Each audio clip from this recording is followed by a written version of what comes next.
They never did it. They continuously break all their promises. Everybody is fed up with the fact that everything is getting expensive. The price of an average home in the Netherlands is 12 times the value of an average salary. Bingo, there's your crisis. Meet Arno Wellens, a financial journalist, author and economist from the Netherlands, known for his research into the European Union, the Euro, the banking world and CBDCs. It's my hobby. I analyze central bank annual reports in a weekend. It's what I do. His groundbreaking research has been bundled in his book Euro Evangelie, which earned him a lot of publicity and credit. He covers these topics on his own YouTube channel, Current Ratio, and national television.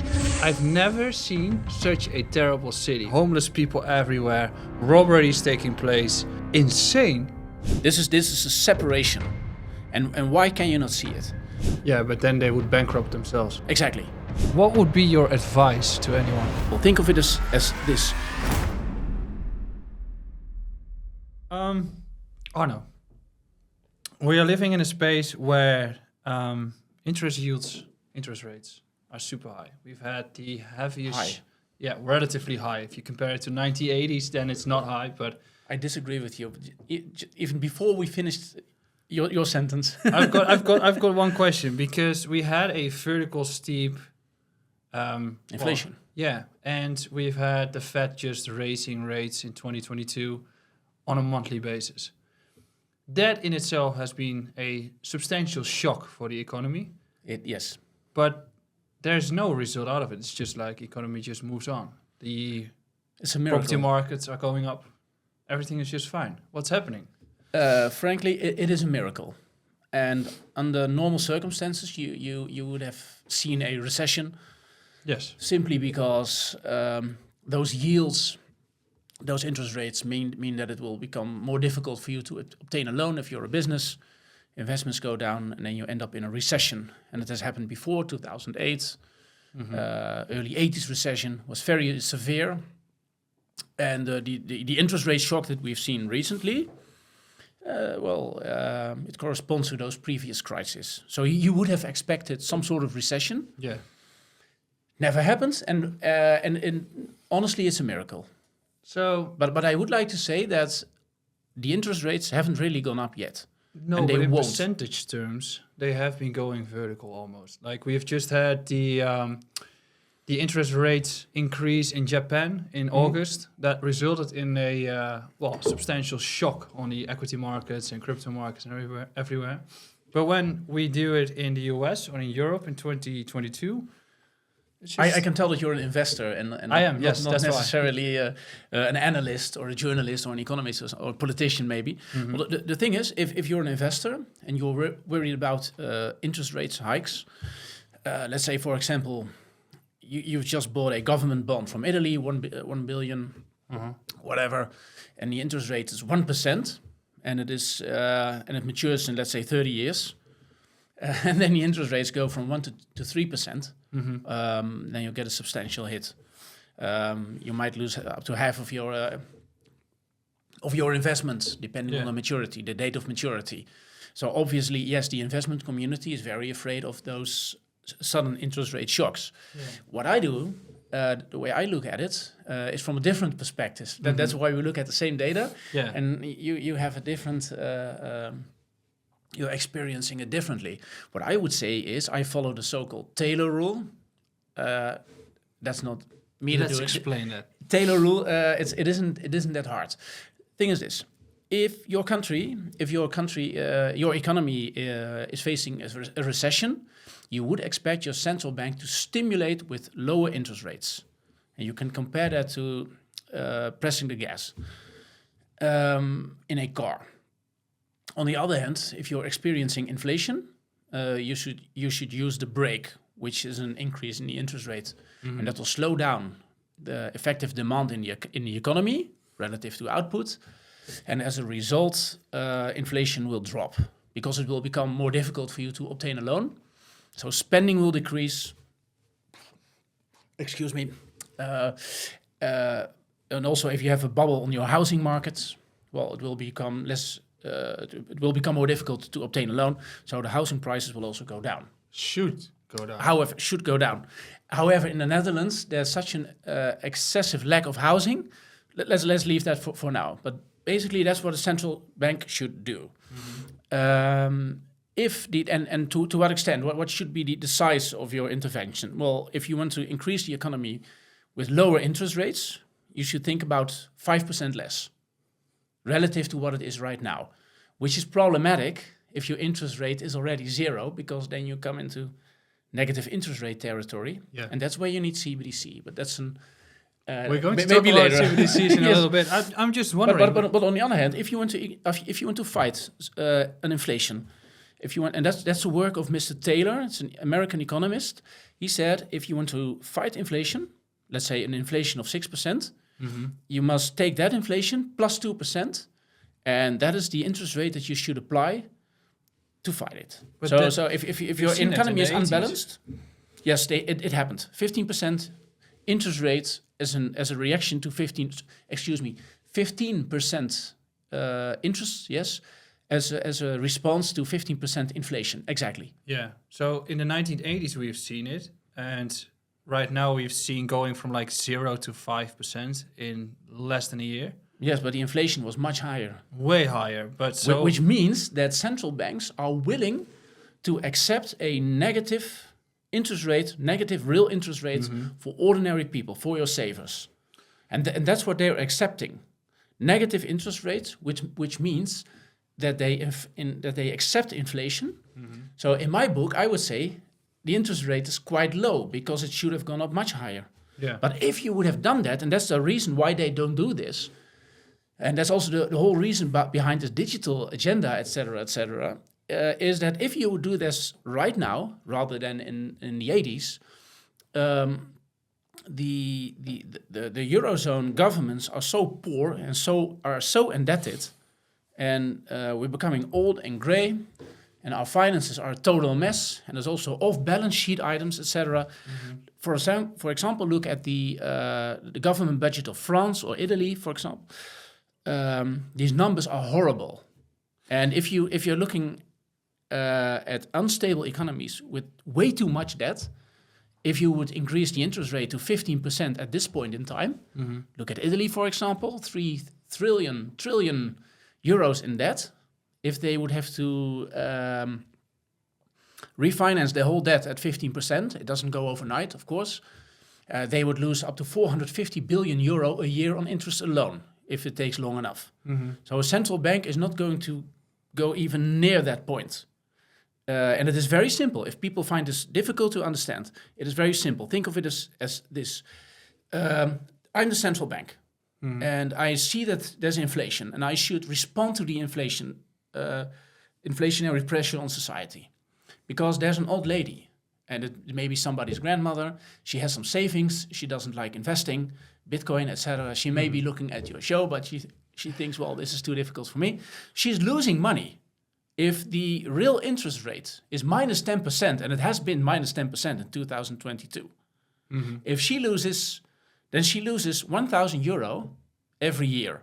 For her, it's a tax. It's a wealth tax on this poor granny's 10,000 euro savings. Yeah. Over here, we have an Italian banker, and he says, hey, wait a minute. My bank invested in my local government debt. We've bought several Italian government bonds.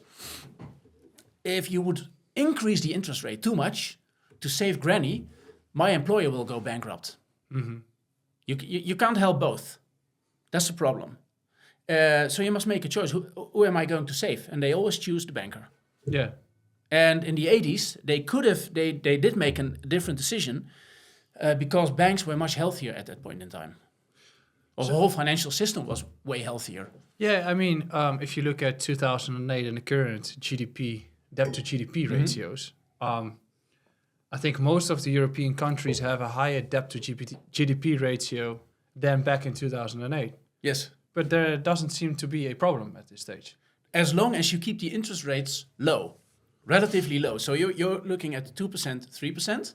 According to Mr. Taylor, the American economist known from the Taylor rule, and it's not controversial. According to him, during the pandemic, the end of the pandemic, 2022, before the Russian invasion, the interest rate should have been, let's say, 8% to fight inflation. Yeah, but then they would bankrupt themselves. Exactly. So And how then is it- and that's the interesting part, because if you do that, if you increase the interest rates to, let's say, 8%, any newly issued government bond or real estate companies, whatever, the interest rate on this new issue needs to be 8%, which is the bare minimum that the central bank sets, plus a little bit more risk premium. And it varies. How is it possible that if you look at the entire scope of Europe, that for instance Greece has lower interest rates than, or like comparable interest rates to, let's say, France or Germany? I think they were relatively, maybe even at some point Greece was lower. Because there are no, in Eurozone government bonds, in government debt, there is no market. There are no financial markets. It's a myth. But they seem to show off that there is a certain market. But It looks like it. But more than 90% of all the outstanding Greek debt is owned by governments. It isn't as if some investor walks in and says, "Oh, what would be a nice interest rate for Greece?"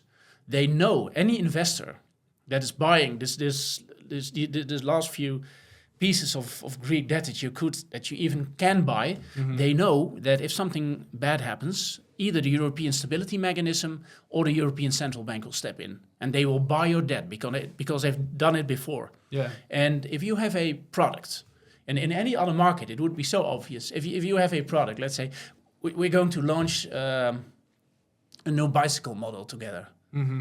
Just come up with a name. You're probably better at it than I am. And then the local community, Amsterdam, they say, well, we will buy 90% of all your output, regardless of what you do.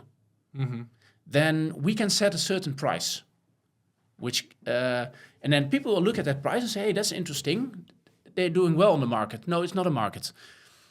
If governments form 90% of the buyer side of your market, then it is not a market. And in Italy, it's the same, interestingly. If you look at, it's my hobby, I analyze central bank annual reports in a weekend. It's what I do. What you can do is, I did it for my book, The Euro Religion. If you look at the period from 2015, when Mario Draghi announced quantitative easing, until, let's say, 2022, they promised, the Italian government, they promised that they would lower their debt to GDP ratio simply by reducing debt. They would pay off the debt. They never did it. They continuously break all their promises. Their debt has gone up with 573 billion euro, despite all the promises. What's their general debt level? They're approaching 140%. They're over it, but it's higher. All these all European governments have much more debt than you can show because there's a shadow accounting system. Let's leave that for now. It would be my advice to you towards your viewers. The thing is, 573 billion euro increase in debt, in government debt. That means that somehow the financial markets will have to buy it. They will have to find the means, the resources to buy this excessive amount of debt. Do you know what part they bought from that? How many billions they took in? They say probably most. Zero. Yes. The entire increase in government debt from Italy was bought by the European Central Bank. And then you can look at this data, and if you add, you know it, I know it, but maybe for the viewers who don't know it, if you add, if you organize an emission of debt, then people will have to come up with a price and a quote, and that will give you the yield. Yeah. If investors are unwilling to buy your products, the yield will go up. That's simply what happens. That's why I mentioned Greece, right? Exactly. So because you have to promise them, you have to compensate them for the risk that they perceive. Yeah. Maybe these investors are wrong. The investor might say, "You're talking about 3%. I was thinking about 10% interest rate because I don't trust you." Whatever. Then everybody says, even the newspapers do it. They say, well, the financial markets are calming down when it comes to Italy. There are no financial markets. It's a myth. It's a central bank who buys everything. However, unlike in the United States, with the relationship between the Federal Reserve and the US government, they can finance each other directly, which is awesome. I mean, if you work at the US Treasury, you can just buy the central bank and say, I've got some debt, could you buy it? And then that's not really a financial market either. We can all agree with that. In Europe, this has been forbidden, because otherwise you get monetary financing. However, what happens? The central bank will issue a statement saying that they have appetite for that. Then the government in Rome, they issue that. A local bank in Intesa Sanpaolo, for example, they will simply buy a chunk of it. And 3 months later, the central bank shows up and they buy the entire chunk. And then your central bank will increase in size. But that central bank at a certain point in time becomes completely unreliable and untrustworthy, because we just mentioned it before. You should have had a crisis of some sort. You would have expected a minor recession or whatever. Yeah. During recessions, after an increase in the interest rate, the value of investments will go down. So the largest investors in a certain asset class will suffer the most from the increase in the interest rate. Do you know who the largest investor is in Italian government bonds, for example? The European Central Bank. Who sets the interest rates? The same party. The same party. So if they would increase the interest rate to help the grandmother I just mentioned, they will kill themselves. Can I swear on this show? Do you know what the central bank is saying to itself? Granny. We're going to help the Italian bankers because it's us. There are no financial markets. But if you look at this system where the central bank is just technically the same party on both ends, yes, then it also explains why we're not in a recession yet. Technically, we would have been at this point. When is that shock going to take place? I don't know. How is it going to take place anyways? I'm very afraid of questions like let's just not ask when, but like, how is it going to happen? As in, you've just got a party that can print whatever they want. Yes. Buy everything, but it's devaluing the currency. And yes, so you could say, technically speaking, if you measure if you say, well, is there a recession, yes or no?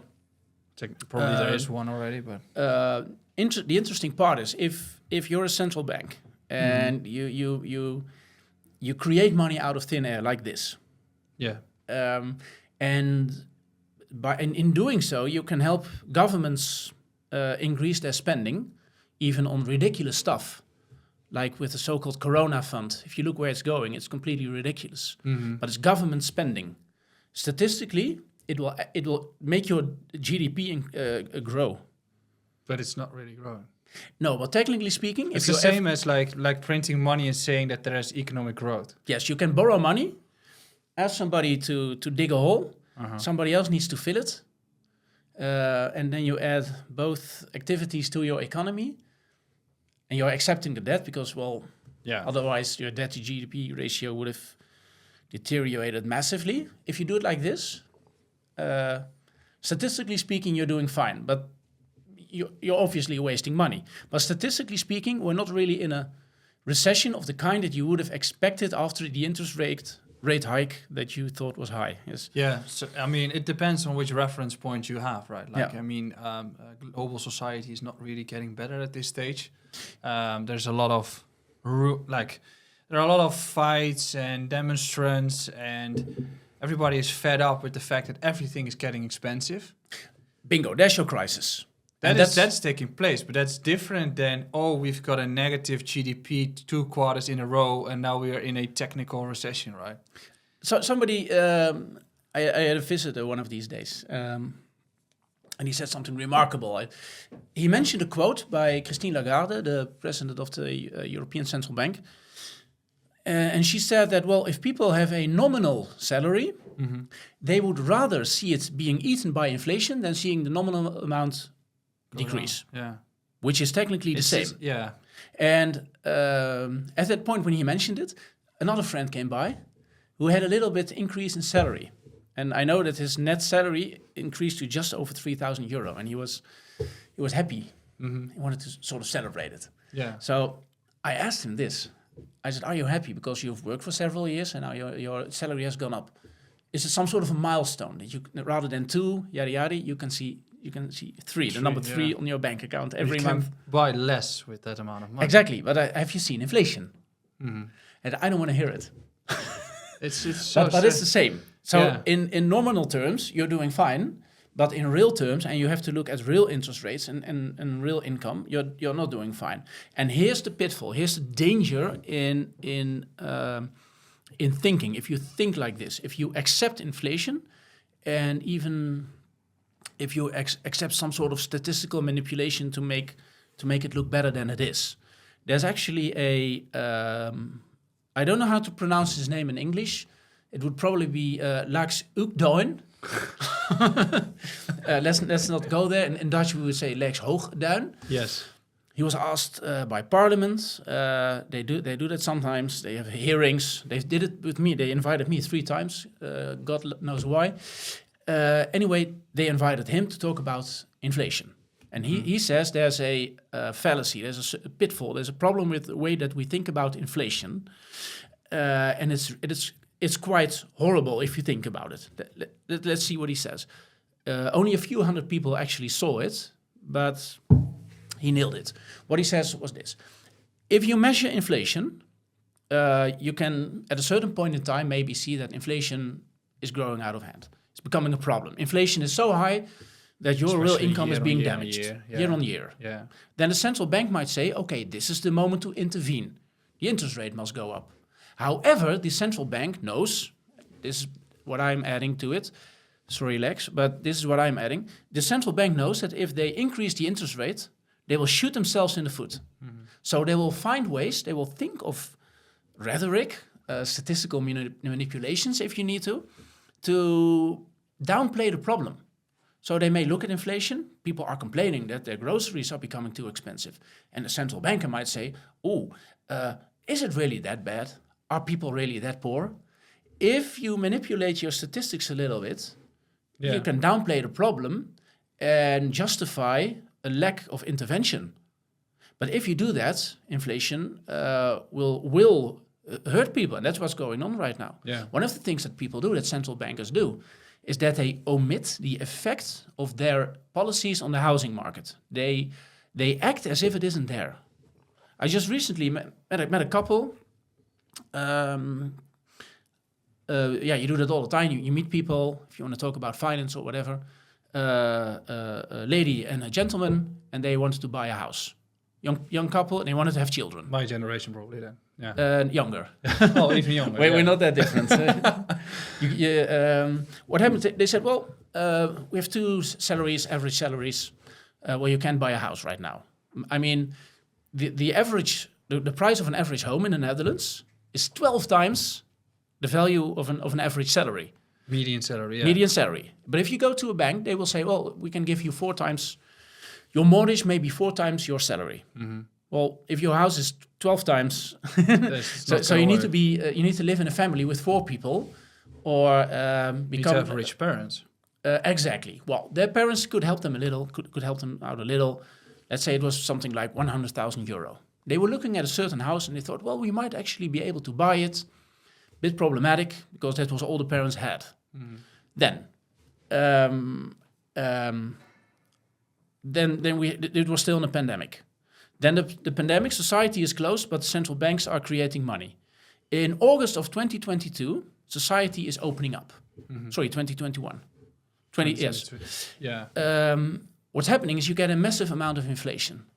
And if you look at the housing prices at that point in time, you can see that the housing prices were exploding, which is really strange because under normal circumstances, in a recession, due to a lockdown, for example, you would expect people to have less money, which means that they have less money to spend on housing, so housing prices would go down. Housing prices, they increased by some 30% during a pandemic. Even in Amsterdam, they were at the What would be the highest. cause? The cause is obviously the central bank, because they're printing money, because they have to do this. They think that they have to do this. In my book, if you look at this particular family, they cannot buy this house, and they will not have a child in the next few years. And they are really, really angry. And if they watch this, I want to tell them, don't be angry. Let's find a solution for this. But that's what you're doing. And now people are becoming, as they call it, more right-winged. But it's very simple. They have a certain dream of a house. And then the central bank comes along and destroys their dream. The thing is that in the books of the central bank, the way they perform accounting statistics, they don't see this problem at all. Do you know what they say? Let's omit the effect of our policies on the housing market. If you would have added inflation, the effects of their behavior, of their policies on inflation, then you would have had a much higher inflation rate. And they would have seen, well, wait a minute, inflation is actually 10 or 20% in the Netherlands. Their money has lost. Even higher, but yeah. Think of the parents. The parents, they thought, we're going to buy an amount of house with 100,000 euro that we give to our children. That 100,000 euro became 70,000. I mean, if housing prices go up by 50%, that's what's happening. And the central bank will if you talk about this with central bankers, they will say, and they will call you back in 5 minutes or so, and they will say, no, we have a statistical reason why we see buying a house as an investment rather than expenditure, consumption. And if you think about it this way, you can as a central banker, you can look at society and say, there's no problems. People are just complaining about nothing. They're getting right wing for some reason that we don't understand, but the people are doing fine because look, there's no inflation. And that's called the great moderation. It's the myth of the great moderation of low inflation rates, ever decreasing inflation rates after 1980. To some extent it is true. Real interest rates have gone down after 1980, also because central banks are learning along the way. But right now what we see in the last few years is that inflation, the way that what people perceive in their own personal lives, the debasement of their own currency, their own life savings. And the central bank simply denies it and will say, oh, give you some more stimulus. It's worth nothing. Don't worry, we'll be back shortly. But as you know, I'm a full-time trader and investor, and I think that we are at the start of a big bull cycle, which means that if I'll be a trader, I'd like to have a lot of functionalities into one platform, which are deep liquidity, proof of reserves, the ability to trade on DEXs, a ton of altcoins, and actual support when I need it when I transfer assets. In my opinion, through all these variables, you will build trust and you've got the ability to be the best platform out there.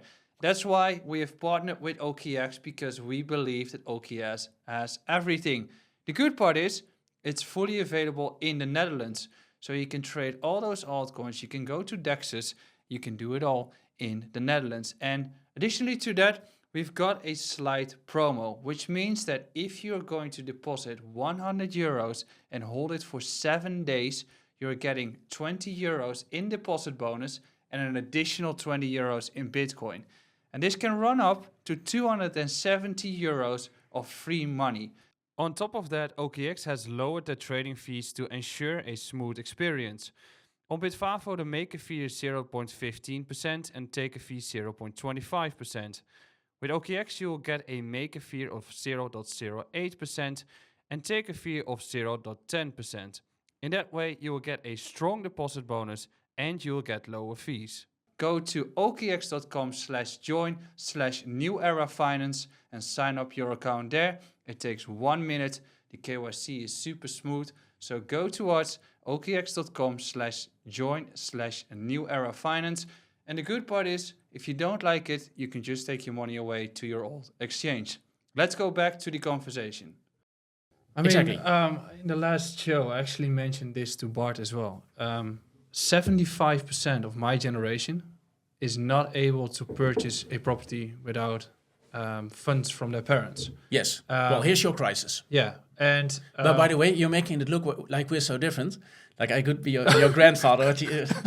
You're mistaken, my friend. No, but, that's okay. Yes. But that's a problem. That's the I've cost. got an example for this, which is one of our friends actually bought something in Hilversum with some funds from their parents, but they need to spend half their salary. So you've got two really good salaries, and they need to spend half the salary for the mortgage. which is putting a lot of pressure onto your life if you need to spend so much money on your mortgage, etc., etc. Which is strange, right? If you have a real estate market, we've had 1%. Everybody was happy getting a mortgage at 1 to 2% back in 2021. Currently, we are having 5 to 6% price so higher. People keep on buying the properties. But you need to live. You need to live somewhere. Sure, yeah, but you can also rent. But you don't get a rental either. Because This the is rental also market is interesting. following the housing market. But it's interesting that you should say this, because that will put an enormous pressure on people, and they stop getting children. Yeah, that's something we're seeing. And there's also something else. But that's horrible, isn't it? It is. I just made I have my own show, the current ratio. We just made a topic on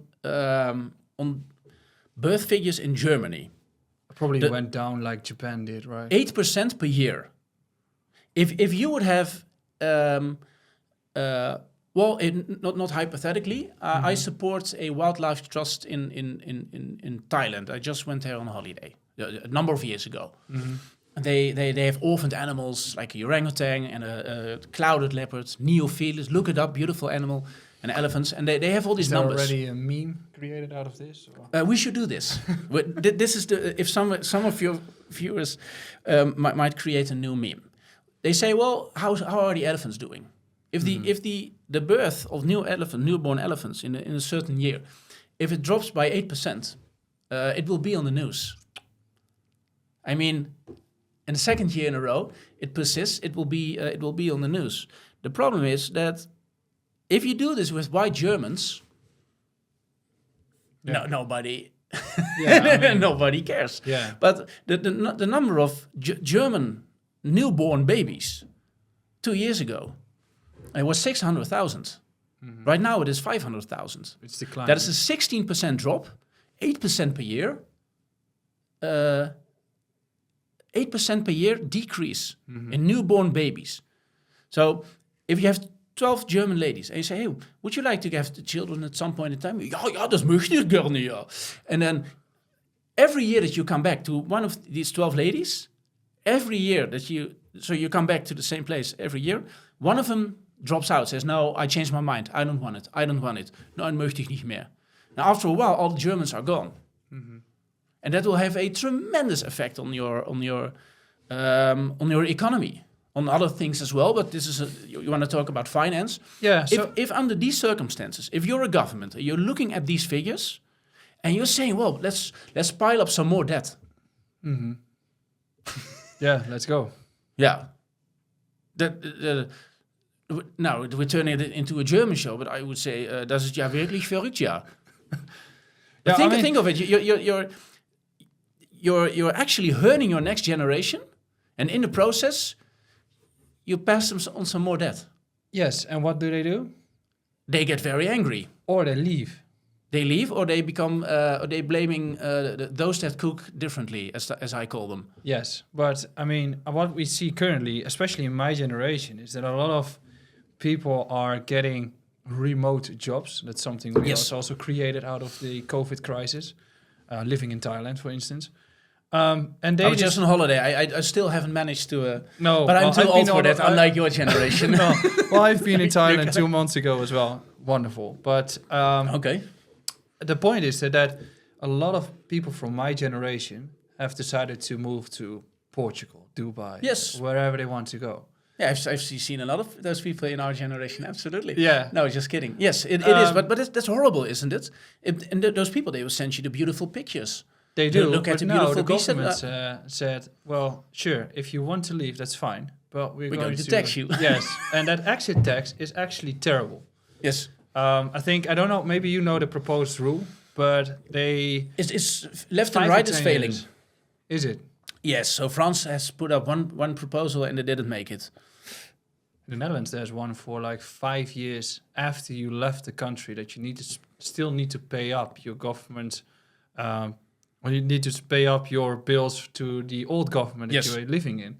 Which, as a matter of reference, if you're living in Dubai, then after 5 or 10 years, they will still knock your door and say, hey, the remainder you need to pay here. Like, come and get me. Yeah, well, that would be my Depends opinion. on where you're going. Like, if you leave, you're gone, right? So why, like, they want to keep everyone here as they see that the birth rates are going down, debt is going up, people are getting angry, people want to leave. Yeah, I don't want to be the negative Nancy, as they call it. But wait a minute, those statistics aren't really good. Mm-hmm. If you look at the European, also the Dutch statistics, probably the Dutch, we have a pension fund. Mm-hmm. So half of all our pension obligations are actually covered by real money, which is the famous Dutch pension scheme. Other countries don't have it. Mm-hmm. Even Germany. We see Germany as a poster child for fiscal wisdom, we might say. Mm-hmm. But they did the same as Italy and France. They said, well, if you grow old, somebody will come and take care of you. And a lot of governments are now proposing immigration, have these jobs filled by immigrants. Mm-hmm. However, the highly skilled immigrants that would be paying taxes, they move to Canada and the US. And what's happening is that the same applies to the Netherlands. If you look at the income tax brackets, up to a certain amount, something like 25,000 euro, you don't really pay any taxes, hardly any taxes. It's like a lot. But above it, and even above 50,000 euro, half of what you pay will go to the government. Actually, I think even more. You also need to pay. Because there's additional taxes. But if you just look at income tax, the problem is that somebody who might be an Indian computer programmer, that she or he might say, well, you know what, I might go to Dubai and do the same job remotely. Yeah. So it will be very hard to attract those people. The people that you do attract are the ones that now deliver lunch for lazy people, Dutch people, because Dutch people can cycle themselves. We're the country of bicycles. Get out there, move your ass, and get your own lunch. But these are the people from Eastern Europe that we hire so that they can drive around the city and deliver our lunches. It's a horrible sight. I mean, if you walk out right now and it's 1 minute to 12, you see them all lined up with their electric bicycles. Yeah. Those immigrants hardly pay any tax, and it has nothing to do with these immigrants themselves. If you discuss these issues, never blame the immigrants, but blame the entire system around these people. Below a certain amount, you don't pay any income tax. So the highest 10% of all earners in the Netherlands, the two highest deciles, they pay 80-90% of all the income tax in the Netherlands. Yeah. Those are the people who pay indeed half of their money in income tax. And what you end up with is people who don't pay income tax, and they have lowly paid jobs, and then you can turn your old houses that you would rather have for one family, you can turn them into little rooms and dormitories, which is illegal, but you can easily bribe the community in Amsterdam, the gemeente. It is very easy. It will only cost you a few €100. I'm not that cynical that I will tell people how you do this, but if you want to bribe a government official in Amsterdam, it's the easiest thing ever. Then you get a permit to turn a family home into 10 rooms, and then you have one room full of Uber drivers and Uber Eats, for example, and they clean, and they're very often they're illegal. In France, you actually see some sort of refugee camps outside of the on the city periphery in tents.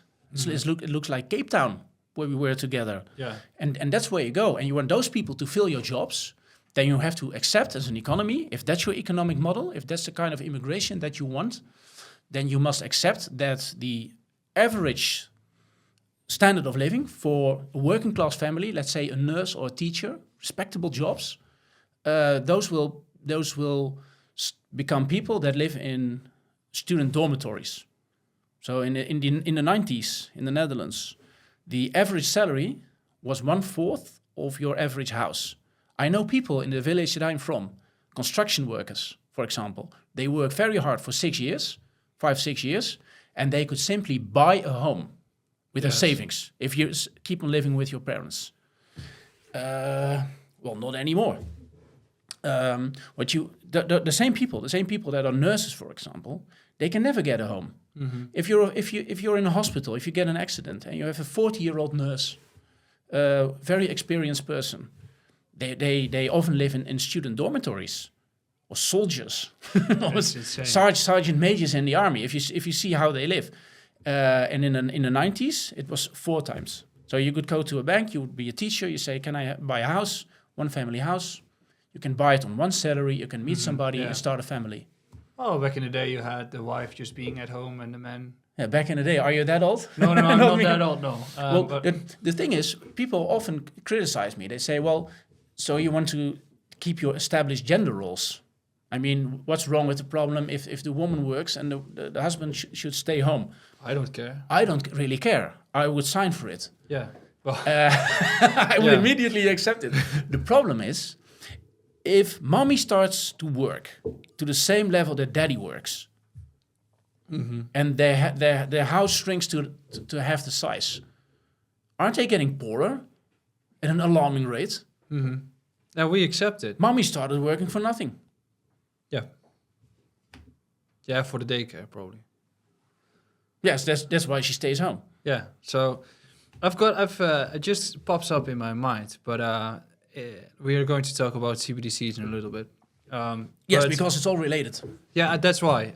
But one question that came up in my mind before we go into that is the fact that we've got a European capital, which is called Brussels.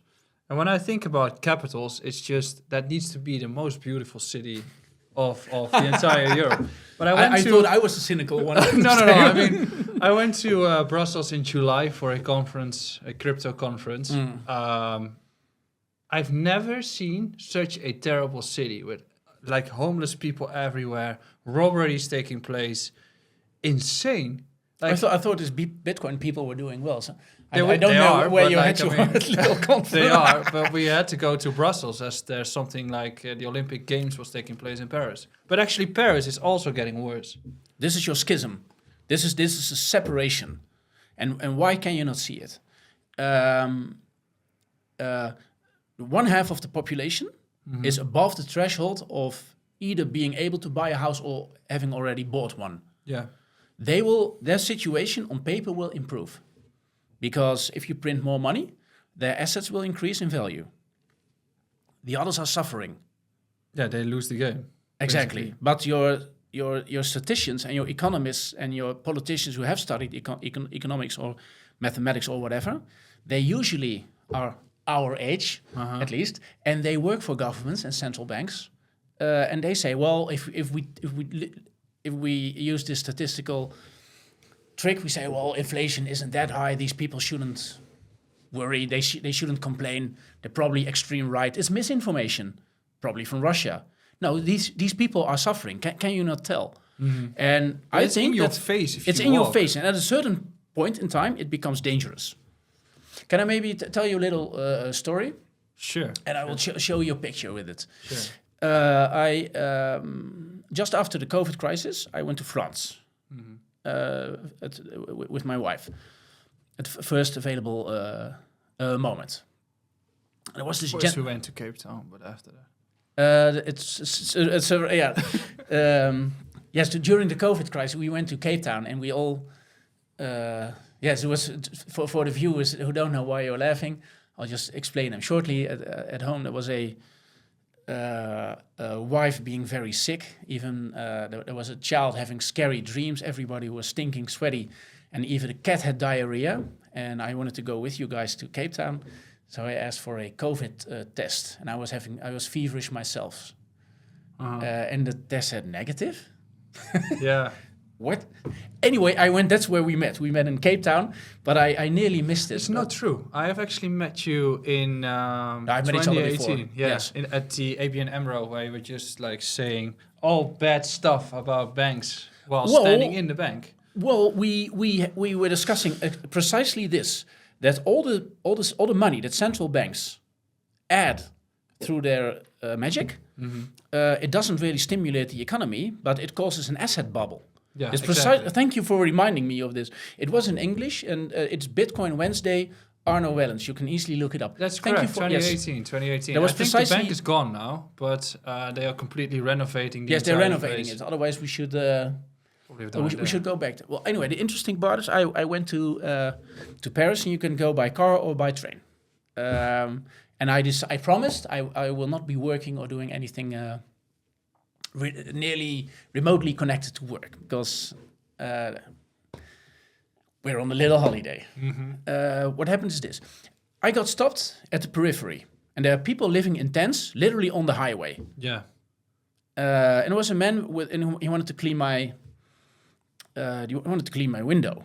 But I just had a car wash. There was no reason for him to clean my window, but I wanted to know why is he living in Paris on a highway. And I asked him, hey, you can clean my window for €1. My girlfriend angry because I was obviously trying to talk to him and see how he was doing because I'm interested in how people are doing. Yeah. And he had a T-shirt. I said, you must be from Senegal. Oh, how do you know? Well, in French, by the way, because he had a Senegal soccer T-shirt. What happens next? We drive to town. And in Senegal, just for your information, they have a GDP in euros, real GDP, not purchasing power parity of about €3,000 per person. It's 40 billion euro for 17 million people, in size similar to the Dutch. We go to the hotel, park the car, take the metro, and you have this splendid part of Paris just above the Seine. You know, obviously, Ile de la Cité with a cathedral just above it. And on the western part of it, that's the residency of the president. You have all these luxury shops, etc. And one of these billionaires, obviously, they're the people who own all the real estate, and they get richer and richer. One of them had put up a giant statue of a woman. It was just some sort of a joke, marketing gimmick, and it was a giant woman, meters high, maybe 30 meters high. And she was a paintress, and she looked a little bit drunk as she was painting, throwing around paint. And what they did, they actually painted the buildings as if they had been damaged by this giant lady.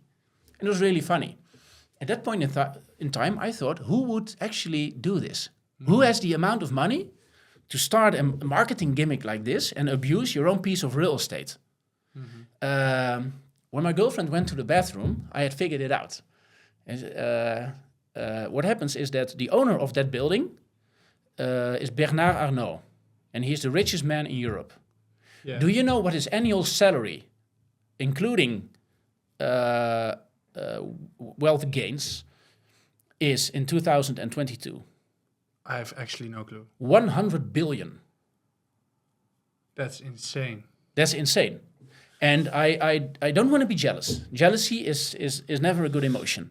But how can a man, Bernard Arnault, with all due respect, he owns all these luxury shops on Champs-Élysées. Yeah. Do you know what he hates? Brands. Do you know what he really dislikes, despises? The internet. He likes his old stores. He wants people to buy his caviar and his champagne and his beautiful bags, Louis Vuitton, Moët Chandon, etc. He wants you to go to his store and buy it. Well, guess what? There's a lockdown and all your shops are closed. What happened is that his stock doubled.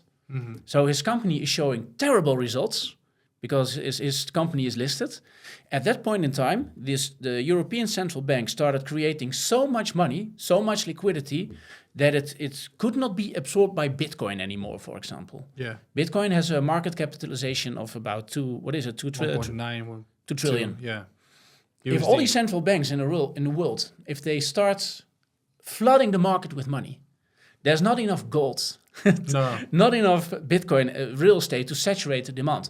At a certain point in time, investors were looking for alternatives. Now, you can buy an ETF for gold or whatever, but there's also a maximum to that. And then they started buying stocks of luxury companies, which means that the value of his company... Yeah, he became the richest. It doubled in 1 year.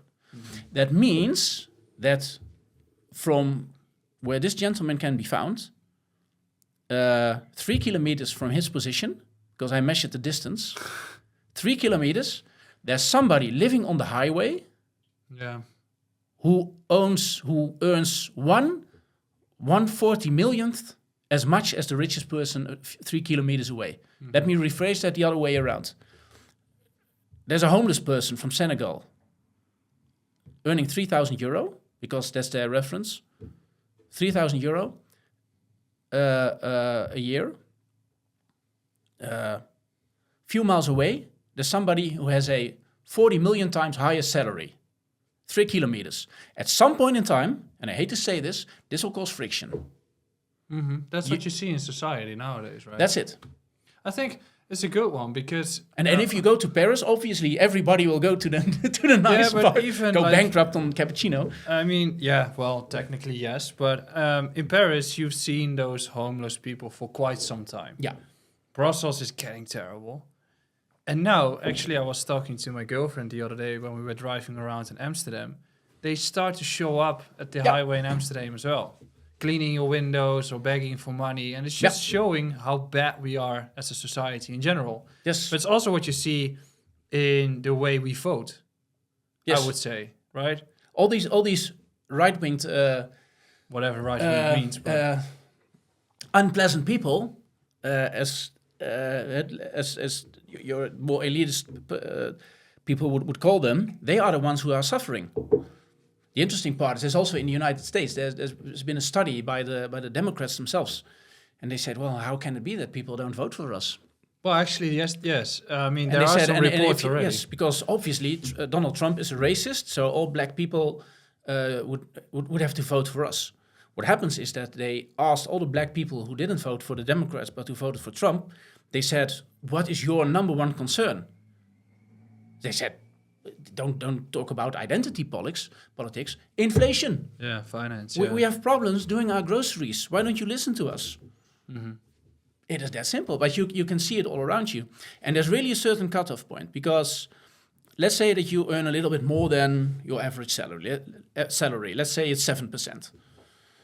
7 times.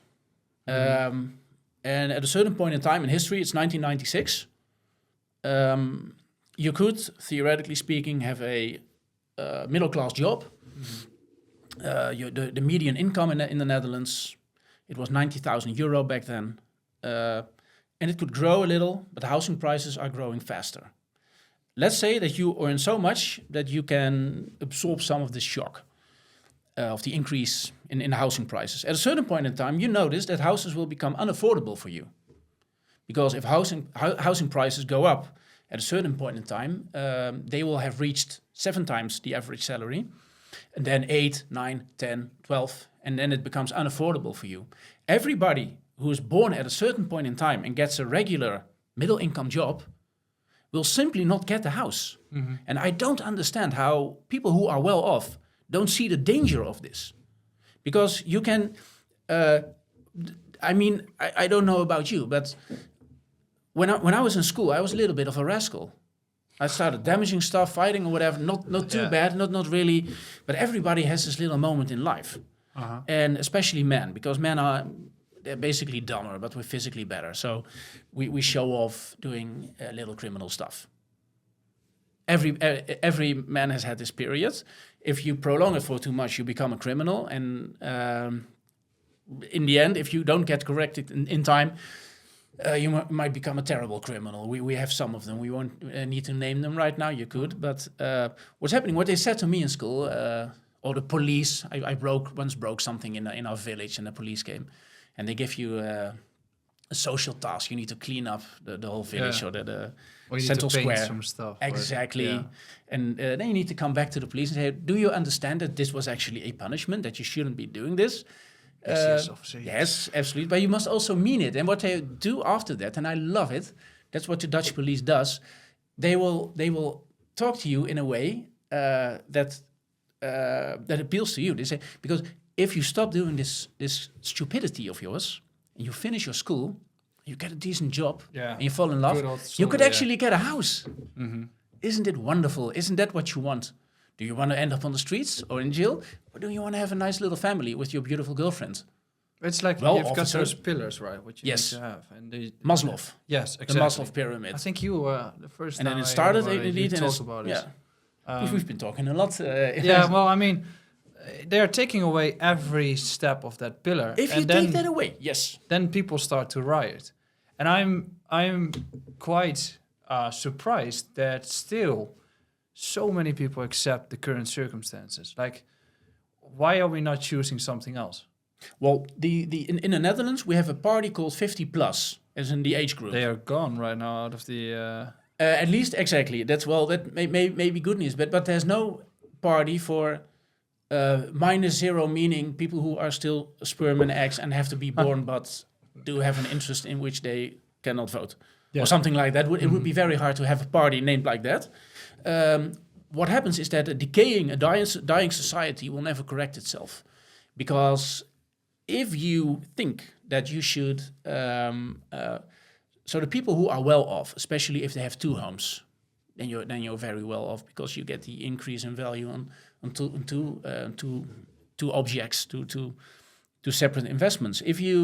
Let's say if you're 60, and you have these stupid children who are complaining about not getting a house, you'll correct them and you will say, well, when your daddy was young, he had troubles getting a house too. Those houses were expensive 30 years ago. No, that's not true. Simply not true. Just look at the numbers. For now, it's impossible. From 1996 to 2000, we started accepting securitization in the Netherlands, exactly what Lehman Brothers did. All these banks started hoarding mortgages, refinancing the same properties, and from 1996 to 2000, housing prices doubled. They doubled again until the credit crisis. Then you had a correction, and then they doubled again because of all the stimulus after that, which had to be done to save the euro or to protect us from sort of virus or something. No, of course not. It is constant deficit spending, a central bank who has to accommodate the situation, prints more money out of nothing, so real assets increase in value. Same as Bitcoin or gold, crypto assets, as you must have noticed, obviously. Yes. You have. Yes, I do. I thought so. I mean, what happens is that the next generation is dying. It is, and I don't want to be dramatic. If you look, for example, at the German figures, the number of children decreases with 8%. yeah. That means that right now, if you have a cohort, as they call it, of an age group, the generation before it is 30% larger. Something And like that. even before that, the baby boomers Yes. is even bigger, and they need to have the care right now. So Exactly. the group that's going to pay for that group is getting smaller, which means that at some point there is going to be a cliff, or I mean, Yes, there's a certain point you can actually pinpoint it, and you can say those people, for them, housing is affordable, and for those people below it, no. well, yeah, And the people who are above it, the parents, and you see them at parties, and they're really annoying because they start lecturing people. They start lecturing the younger generation with economic and statistical facts that don't pertain to reality different anymore. market, yeah. Well, in the good old days, your daddy had to work hard too. Let's I mean, And if you continue doing that, you will you will never bridge the divide, and I think that's really dangerous.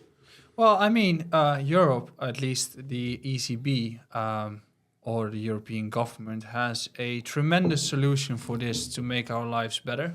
Which, if I recall correctly, somewhere around 2000, we had something like the euro, direct inflation, and assisting us to even ruin our lives some more. And now we've got something else that is coming up. We actually spoke about this last week, which is the CBDCs. Makes perfect sense. It's going to be the solution for everyone, right?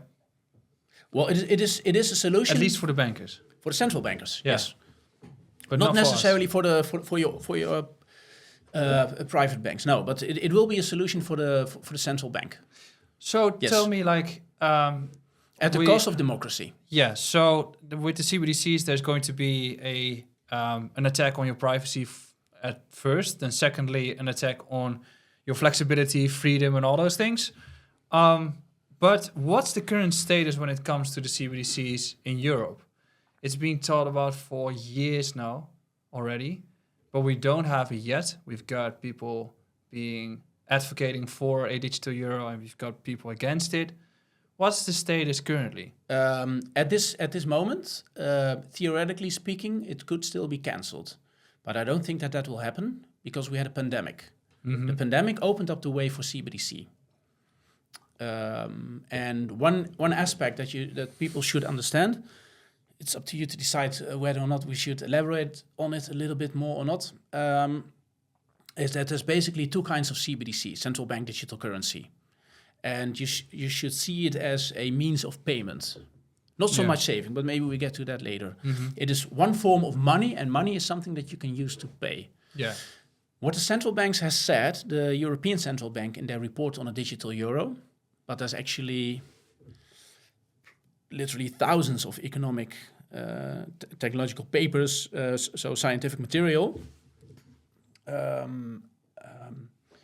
from unsuspicious sources, also World Economic Forum, Bank of International Settlements, ECB, universities, whatever, central banks themselves, what they say, that there's a design question.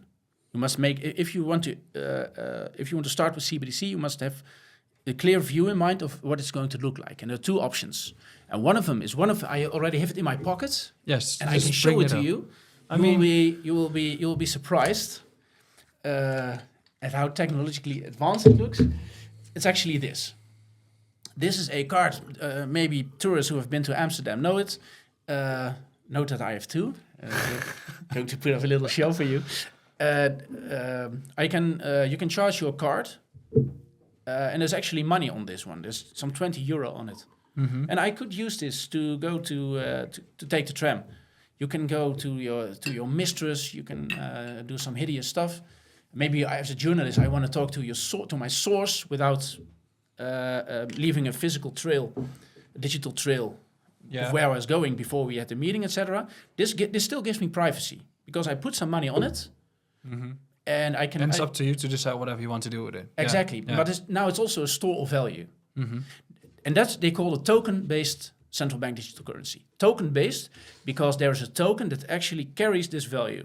Yeah. Central banks don't like this because you can install this tomorrow. It's very easy. It's already there. What they want to have a account-based central bank digital currency. And it's just like your banking application that you probably have on your phone, and they want to build an application in your banking application that says central bank digital currency. So it will not give you any real benefits. The thing is that if you want to use this CBDC, so the account-based version, you will need to log into your account. And that particular account is called a European Digital Identity Wallet. And the Dutch government has declared that our own digital identity wallet will be ready by the third quarter of 2026. And then it will be presented. That's 2 years from now. Yes. Why would we want to accept this? Because most people don't know it. Yeah, but we are the listeners and the viewers are they Web3 natives. We have got something that we call stablecoins. Why is the government not saying, hey, let's use those stablecoins that are already existing? Oh, that's very easy. That's very easy. Because of the transmission of monetary policy. And it sounds very difficult, but it's not.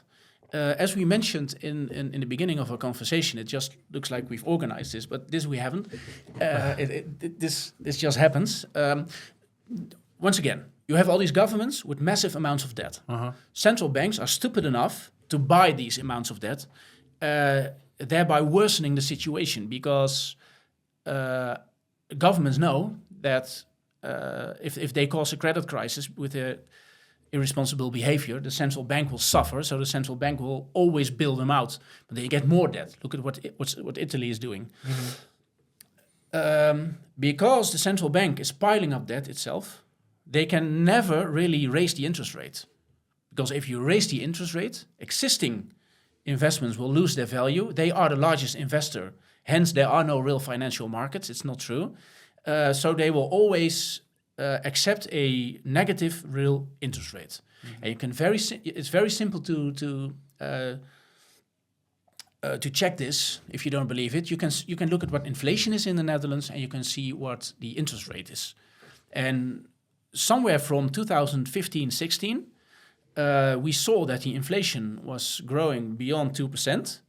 The central bank has said, well, if that happens, we will raise the interest rate, but they didn't.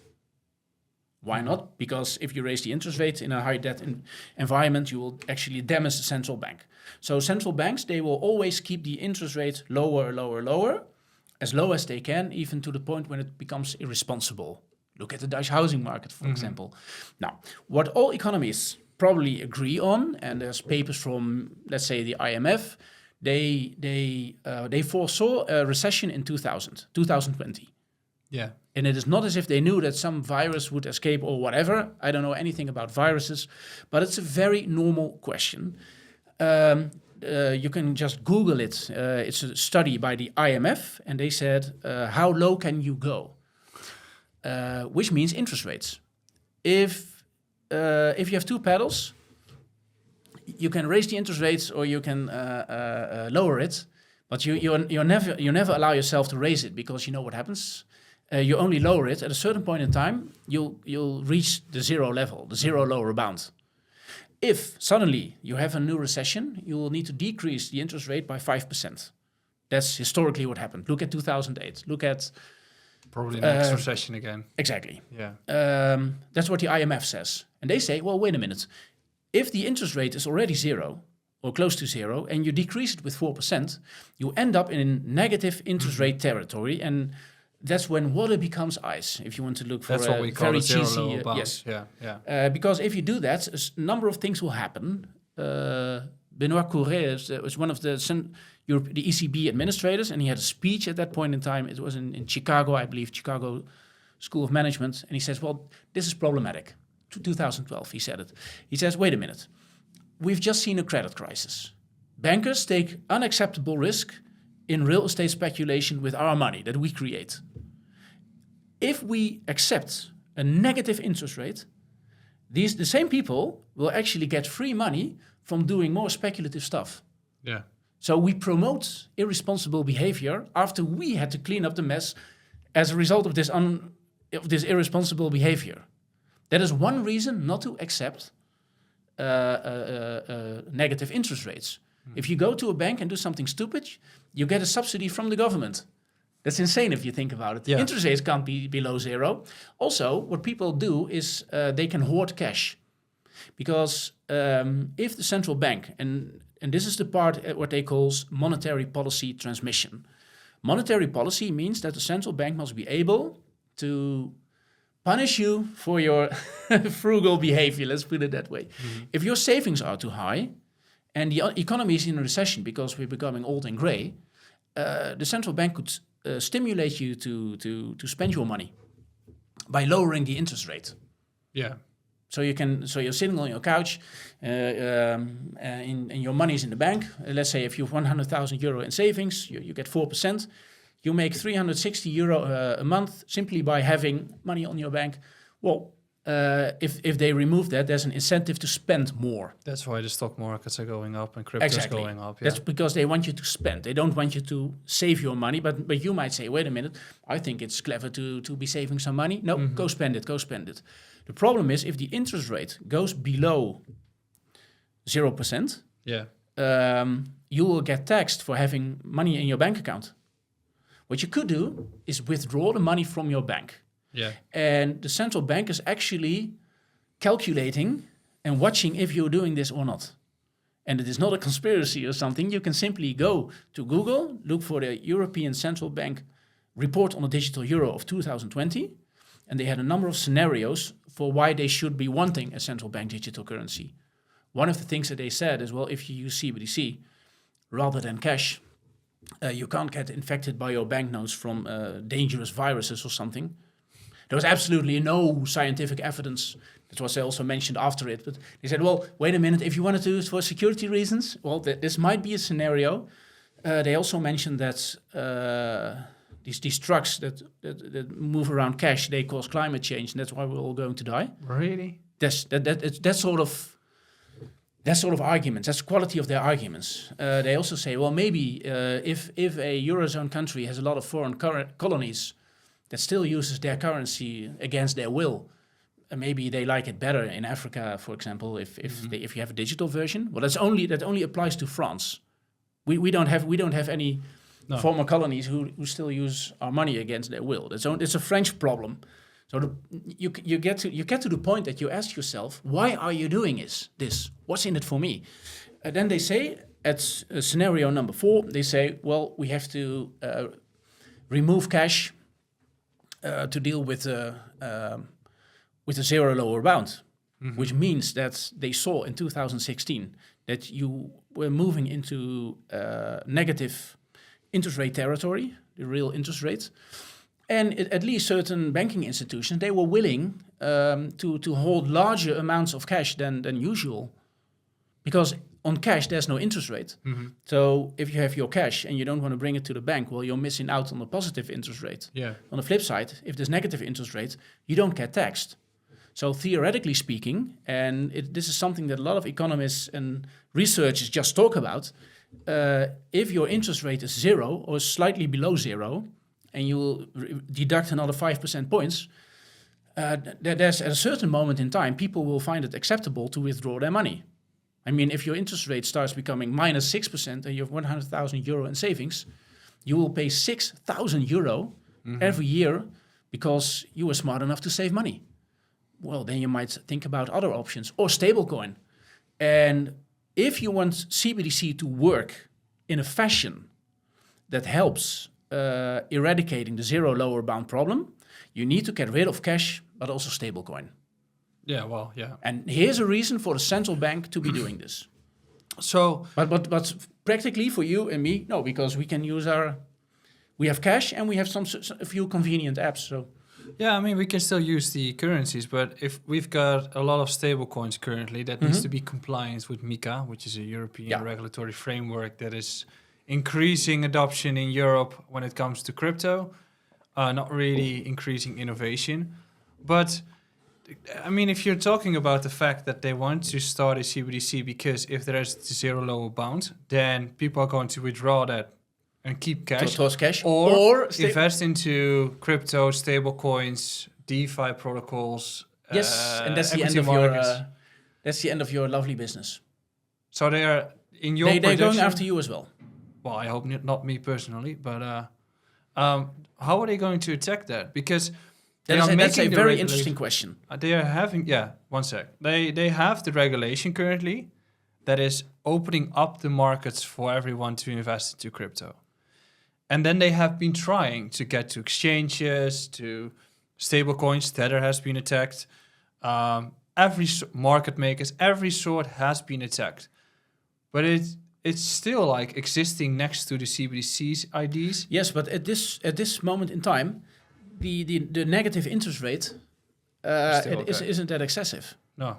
But at a certain point in time, in a few years probably we're going to get there. And then what you'll see then is that maybe you'll get another recession for some, let's say a supply chain shock, that maybe it's an earthquake or war, something that we cannot possibly predict at this moment. But let's say it's 2027. We can actually make a prediction or have a scenario and look back on it in a few years. I'll be back. Just like Arnold Schwarzenegger. Okay, there's a difference in generation. No, I'm just kidding. Let's say, for example, that in 2027 there's a recession, for whatever reason. The interest rate is lowered to minus 5%. The number of people that will become interested in your products, in DeFi, in stablecoin, that will increase dramatically. Yeah. And then there's a moment when you need to regulate it. Like we just mentioned before, it's the public debt in the United States is 35 trillion, while the total market capitalization of Bitcoin is 2 trillion. So the idea that that you can solve one with the other, we just discussed it before we moved into this room. Well, that's not really applicable. That's not really relevant. No. But at a certain point in time, if people have billions and billions and trillions in savings, the central bank wants to exert monetary policy. They want to work towards monetary policy transmission. That's how they call it. And they want a central bank digital currency that is designed in a way that it helps monetary policy transmission. Then you need to be able to hurt people who have large amounts of money in your stablecoin situation. Well, I mean, because otherwise there will not be monetary policy transmission. No, I mean, I've been saying this quite often on my YouTube, that once the yields go down, the interest rates go down, yes, DeFi becomes more attractive, so people will probably start withdrawing money from their bank account, invested into crypto. Yes. And by that pendulum is going to increase once the interest rates are going to go down, or the yields of government bonds. And you'll see it in the next recession, and then they'll come for you. That's my and prediction. and then at some point, it's going to be that heavy that you basically are just pulling over the entire financial economy because there is fractional reserve banking, so you don't need to put out a lot of money to actually make it go away. If you want central bank digital currency to aid in monetary policy transmission, you need to get rid of cash. And the central banks have never said it, but for the same reason, you should get rid of stablecoin. Well, that's going to happen in the future. And you don't see it right now because the general public isn't amassing funds in stablecoin in a way that it damages monetary policy transmission. Please be aware, and that's why I'm focused on this, and that's why I think this is really important, is that if you want to build a central bank digital currency, you could say, well, it's just easy, it's convenient for you because now you can pay with central bank money. Well, it's very easy. I just bought a sandwich with broodje haring, as we call it in Dutch, herring. I could pay in cash. Thank you for giving me the means of payment. Or I could just use my bank account. What's happening right now, by the way, is that we, in the Netherlands, we have a banking application. We call it Tikkie. I just mentioned it in another English podcast, and some Brits said, Tikkie, what's that? Well, it would, if you would translate it to English, it would be bangy or something, like banging somebody a little, like hitting him. Nudgy. That's how you would call it. And it's an instant payment app using WhatsApp. So I can send you an app. I can say, wait a minute, I just paid a sandwich for you, whatever, going Dutch. We can pay instantly in a few seconds. The company that owns it is called Currents from the Netherlands. And it was owned by the banks. What they did, they merged it with a Luxembourg company called Paytonic. And this new company will launch the feature that we have. We have instant payments on our phone. We are basically the first in the world.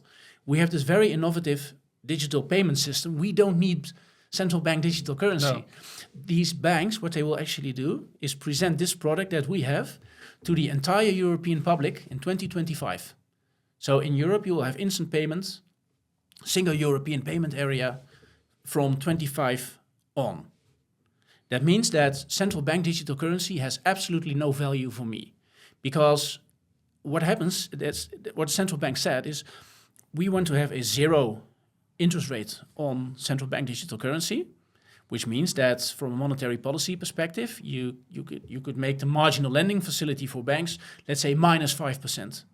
Well, obviously, everybody at that point in time, in our recession of 2027, they will try to escape from the negative interest rate and go to central bank digital currency, leave the banking system, and the banking system will collapse. Yeah. Obviously, they're not going to allow that to happen. That's why there's a cap on the amount of central bank digital currency that you can use at 3,000 euro. Which is the same limit we currently have on having cash. On cash, and that's not a coincidence. So that's also, everything is aligned together. But if you do that, you're creating a new form of money that prevents me from saving. Mm-hmm. But the banks and the central banks, they already give me two options with which I can save money if I don't want to invest, because I think it's risky, for example. Now you're creating a third form of money which lacks the aspect of saving. After I already have to, I compare it to this. Let's say that a certain family in the Netherlands, they own 2 cars, which are functional. One is for holidays and one is for groceries. You give them a third car, which misses a wheel, which makes it impractical, unusable. Yeah. How many cars do these people have? Does this family have? The optimist will say 3, because if that thing over there, which is missing a wheel, what would you call it? Well, you and I, we would both call it a car. A 3-wheeler. But practically, it's not a car. The pessimist would say, no, it's actually 2 cars and some crap. And CBDC is the crap of the financial system because it has no savings function. You can't save with it. Because if you could save such large amounts of money that the monetary policy transmission would be hampered. In 2002, July 2022, our Miss Sigrid Kaag, difficult name to pronounce for people who don't speak Dutch. She was the head of treasury in the Netherlands, the controller of the currency, you would call it in English. And she said, well, we're going to pursue central bank digital currency, and it should be a sort of digital currency that aids in monetary policy transmission. That automatically means that you must be able to measure the amount of money that I have in my savings account, apart from the token-based version of central bank digital currency. Because you can't charge a negative interest rate on a token-based digital currency. If you say, I want to make a new means of payments that enhances central bank monetary policy transmission, it needs to be account-based. At the same moment, Renske Leijten from the Socialist Party, more like Social Democratic Party, she doesn't really believe in Stalin, but whatever, she had a motion accepted against the Dutch digital passport. Because if you want to have this kind of central bank digital currency, non-token based, account based, you need to have you need to have a digital passport, which is a continuation of your COVID-19 passport. And the majority of the Dutch people, they don't want it, and our parliament doesn't want it either. But Europe wants it. And now they're pursuing something that our own parliament, which according to our constitution, Article 81, has legislative power. So in our democracy, the heart of our democracy, our parliament, they are voting according to the principles of Article 81 of our constitutions from 1884, 48. And they say, dear government, we're talking about lawmaking. You're going to make a law about digital passport. We don't want you to do this. And then the European Central Bank said, or at least the European Commission said, well, we just took all your COVID money. Yeah. So if you don't want us to do it, so we were told that we were going to there was this pandemic, and the healthcare professionals, they all had burnout, so we needed to collect some money to help them, actually, the healthcare heroes, we call them. The European Commission said, well, we have your healthcare hero money, and we will use that to build the app. If you don't want to finance it, we will build it for you. Would you call this universal basic income or the first steps toward it?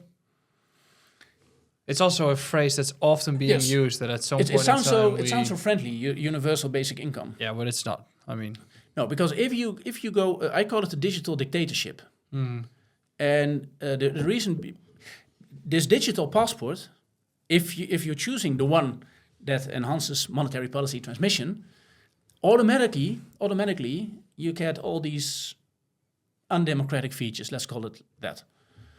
For example, if I may, one thing, another project of the European Commission is the European Health Data Space, and it means that if you can use your own phone, your own app, to access your medical health records or your COVID-19 certificate, for example, what you want to do is that all the medical health records will be joined to your personal data within this little app. So it's in the digital ID app, the NL wallet. It will not just be CBDC; it will also be your medical health records. Everything just in once. Yes, and the European Commission wants to sell them, and they need to sell your health records in a privacy-friendly way, by the way. So you can sell research data on maybe some medication that you use without telling what your name is. They want to sell this and they want to make some money.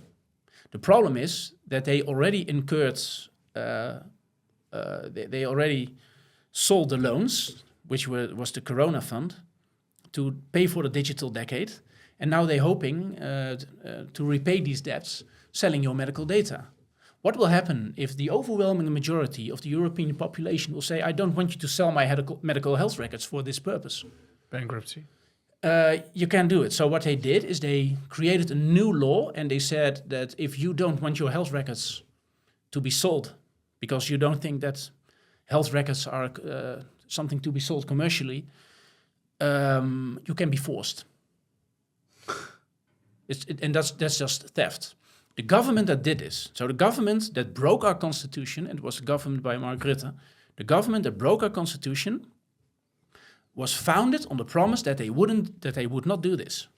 Yeah. They said if we are building an application, for example, with respect to traffic data, the data that are created using this app, and this is going to be a huge discussion in the near future, because you get all sorts of databases with with personal data, health records, traffic, whatever, and it's user-generated data. This data, who does it belong to? Does it belong to the person who creates it, or to the government that's handing out the passport? Well, every government in Europe said it is user-controlled data. And users in control, that's how Ursula von der Leyen calls it, means that you can watch your data being sold. Mm-hmm. So there's a switch. You can say, I want to stop this. I don't want my data to be sold. So there's a little switch. The European Commission can switch it the other way around. Your data will be sold against your will because of reasons for general interest. That's a new law. Well, I mean, that's now you're infringing on my proprietary rights. Yes, but because it is mine. They can do that, right? I mean, if I from 2026 on, yes, they can do that. And what the European Commission also says is, if you don't like this, you could stop. Basically, indirectly, they say you could stop using digital health altogether. Yeah, so you're basically forced to do it anyways. Yes, because most Dutch healthcare providers, they are forced to use a digital app. So if we talk about this, people will stop using healthcare, getting healthcare. That's what you do. Well, if we talk about this, then I'd like to say the following: 1st December. Mm-hmm. Why is that so important when we talk about digital passports, Ursula, and that's interesting. What I'm going to tell you right now, people will say, if you repeat this at a party or whatever, people will say that you're a conspiracy theorist or whatever. It's very simple. The entire legislative procedure of the COVID passport, Corona bonds, everything that came with it, the Green Deal, mm-hmm. It was built for the sake of argument, for selling what you're doing to the public as a result of the pandemic. So we don't want digital passports, but there's a pandemic, so we need to have a COVID pass so you can travel around freely. We're doing this for your own safety. Mm-hmm. And that's obviously a lie, and that's a horrible lie. And I think that's what they did back then is one of the reasons why your society is becoming more polarized, because it was a complete and utter lie. And one thing that I like best as maybe a short example is that at that point in time they said, well, you know what, we need to start issuing government bonds from the European level. And we only need to do this because there's a crisis and people are dying in hospitals and there's a virus, etc. Do you know that issuing that it still continues to this day? Mm-hmm. So the pandemic has been over for what? 2.5 years? What is it? Yeah. 2 years? 2.5. And they still continue to issue debt because of the pandemic. One of the things that they promised they would improve was the healthcare system in the Netherlands. And they saw that people were dying during the pandemic on the intensive care in the Netherlands because of a shortage of money. The Dutch government at the time had promised to cut the number of healthcare workers to meet the European target of 3% deficit. And what all these healthcare professionals said, doctors, they were calling me, they said, Arno, my intensive care unit, we're collapsing under the weight of all these people, but I still have to fire nurses. If the European Union, if the governments are going to mobilize 800 billion euro in funds, why not ease the budget cuts a little? Mm. I'm not asking for much, I'm just saying I don't want to fire somebody while people are dying in my department. They said, then the European Commission said, that's fine. You will get 99 million euro out of your 45 billion euro contribution in 2025. But first you need to abolish being able to save in cash. That's literally what happened. They said the maximum holding that you can have in cash should be 3,000 euro. Once you have implemented that in terms of law, when it's become legally, when it becomes illegal to pay an amount of more than 3,000 euro, equally to the central bank digital currency max, once you've established that in law, then we'll give you some money so you can help those healthcare workers. And this amount of money will be paid out in 2025. And a lot of people that I spoke at that point in time, they said, well, we need to do this because of the healthcare heroes and the pandemic, and there's a crisis. And in a crisis, you shouldn't talk about money. Wait a minute. First of all, when are we going to talk about this? Second, if you claim that certain behavior, certain actions need to be done because of a certain crisis, then why not relate your action to the crisis at hand? I mean, if you go to a doctor and the doctor says, well, you have a flu, I need to give you something, otherwise you get overheated and you might die, so come back in 5 years. You will obviously say, well, doctor, what you're going to do in 5 years will not relate to the crisis that we see right now. But with COVID, everybody accepted it. Everybody said, well, yes, then the European Commission should be able to borrow money, spend it on their terms. And they said, if we spend money, we want to have this digital passport in the context of the digital decade. It's not about COVID. It's not about a pandemic. They call it the digital decade. And the problem is, what they did chronologically, we had European elections in May 2019. Frans Timmermans, Dutchman, he won. Ursula von der Leyen said, I don't like Dutch people, or whatever. She said, my best friend, Ursula von der Leyen, she should become president. And Mark Rutte, as a result, will get some other nice job later on. These meetings in the European Council, as they call it, where the government leaders assemble, the journalists cannot ask for meetings. But at a certain point of time, it was said, Frans Timmermans has won the elections, but he should not get the job. Ursula von der Leyen should get it. And the European system works in this way. She needs to approve, she needs parliament approval. So you don't get elected directly. The European Council makes a suggestion, maybe Ursula von der Leyen, and she needs to appeal to the feelings of of the people in the European Parliament. And then she wrote a letter to them. And she said, I have a 6-point plan. And it is called Ein Europe that strives for more. And one of the things that she did is that she said we need to have a Digital Services Act, for example. Because our elections are being stolen by the Russians. They are manipulating our elections. So we need to regulate the internet. After she said this, her own bureaucrats sent her a letter and said, well, what you said back there isn't true. Because there's no actual proof that the Russians have interfered in our elections. Which would be weird, because if the Russians had interfered in our elections, every elected official that uses that statement becomes should be treated with suspicion immediately. But whatever. She said, no, we need to do this because of the Russians. Then that Russian story got debunked. Then we got a pandemic. And then she said, wait a minute. There's a lot of lies about COVID-19 certificates, the vaccines, the whatever. And there's also a lot more child molestation because of COVID-19. Completely unfounded, not true. You can easily debunk this story. So what she does is she has this law that she proposes in July 2019, based on a lie. And then there's a pandemic, and then she proposes the same law again, but with a different narrative, because now it suddenly has to do with a pandemic. And she did this 106 times.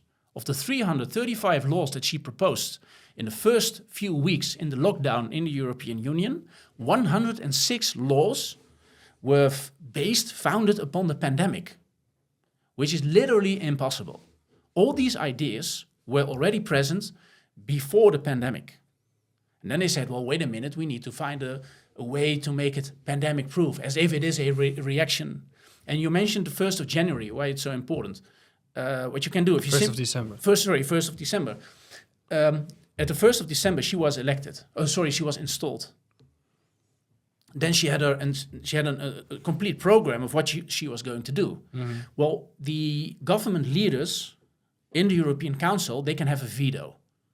Yeah. So if they want to use their veto with respect to money, for example, so you may be wanting this, but you will not get funded, for example, any government leader in the European Union can use a veto.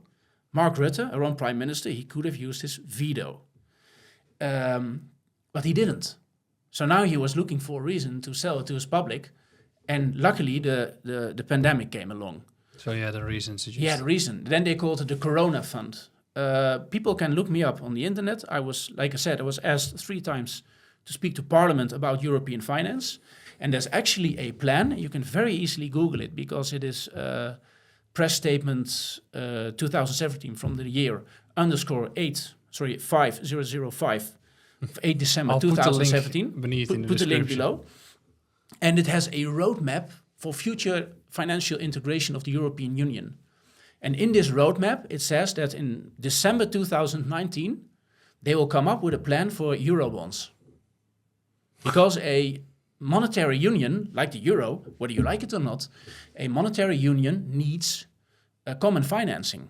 And they were going to call it Eurobonds. However, the Dutch government had promised in 2017 that they would never accept it. That's how Mark Rutte won the elections. He said to everybody, this is not going to happen. At page 50, in the middle of the agreement of the previous government, that's what they do, a coalition agreement. They say one thing we're not going to do is Eurobonds. We should not be doing this. But at the same time, the European Commission was issuing statements at the 1st of December 2019, we will show up with Eurobonds. They can very easily prove it. It's all printed. It's all there. And then in February 2022, few weeks before the lockdown, they issued a statement and they said, we will go ahead with the 6-point plan of Ms. von der Leyen, including a digital decade. Mm-hmm. So not until the corona pandemic ends. No, digital decade from 2020, 2030. Including digital passports, digital patients, European Health Data Space, CBDC. It was all in there. Digital Services Act. It was all in there. And this document shows, it literally says that they were agreeing upon Eurobonds, Corona bonds, whatever you want to call it. It's point A22 of European Council 10 from year 20. Mm-hmm. So if you go to Google, you say EUCO 2010.A22. It says we've reached a deal, a compromise on what the 5 years will be from now on in terms of finance, digital decade, COVID passports, tackling of misinformation, whatever. The whole shebang that they agreed upon in June. And it literally says this plan that we will present right now, costing 800 billion euro at a zero interest rate because inflation will never come back. They said this follows the compromise that we had in February 2022, reached after many months of discussions. And that's interesting, many months of discussions. What is many? Is it 2? It's certainly not 12. Mm-hmm. I mean, then you would have called it a year. Many months is probably something like 7 or 8. Which makes perfect sense because that was the moment of the European election. Uh-huh. Article 17.7 of the Treaty on the Functioning of the European Union says that the European Council must wait for the European elections to be held in accordance with the outcome, how they interpret it, Article 1778, says then you need to come up with a candidate. And the candidates, like Ursula von der Leyen, may have ideas that will cost money, and maybe one of the members of the European Council wants to use his veto powers. Mm-hmm. They discussed this immediately. She immediately said to our own Mark Rutte, I want to come up with a European passport. I need to have the funding. Yes or no? You're not going to wait for it for the next 2 or 3 years. Mm-hmm. You immediately know what your plans are. She communicated the digital decade in July of 2019. It has nothing to do with a pandemic or a virus or whatever, or healthcare heroes, zorghelden. It has nothing to do with it. And at that point in time, Rutte said, okay, that's cool. You can borrow 800 billion euro. You will distribute 4 billion to us, while we have to borrow 45 billion euros to pay for the digital decade. Mm-hmm. So he threw away 41 billion euro in the summer of 2019. Of our money, and he promised he would not do it. But he didn't know, he couldn't have known that there would be a pandemic coming. Mm-hmm. Absolutely not. I'm not one of those people that say they planned the pandemic or whatever for the simple reason that you can't prove it. However, that was the lie. And then as in Greek drama, they call it the deus ex machina. then for some, he was saved by the pandemic because he could now call it the Corona Fund. And what I don't understand with the majority of the people, that they don't investigate where the money is going. If you say we have a certain crisis, hence we must borrow money to address the crisis, do you know that from this next generation EU fund, the Corona Fund, you have a new arts program, and it's called Neue Europäische Bauhaus. And Bauhaus is a German, it's a German form of art. And Ursula von der Leyen is fond of Bauhaus, and she wants to rebuild Europe with Neue Europäische Bauhaus. And she took some money out of this Corona Fund. What she hands out to Neue Europäische Bauhaus with subsidies. So I'm looking for something that's a little bit Bauhausy. This might actually be it, because this looks nice, but it's also convenient because you have more space. Yeah. That's what they call Bauhaus. There's a larger amount of money going to Neue Europäische Bauhaus than to our own healthcare heroes.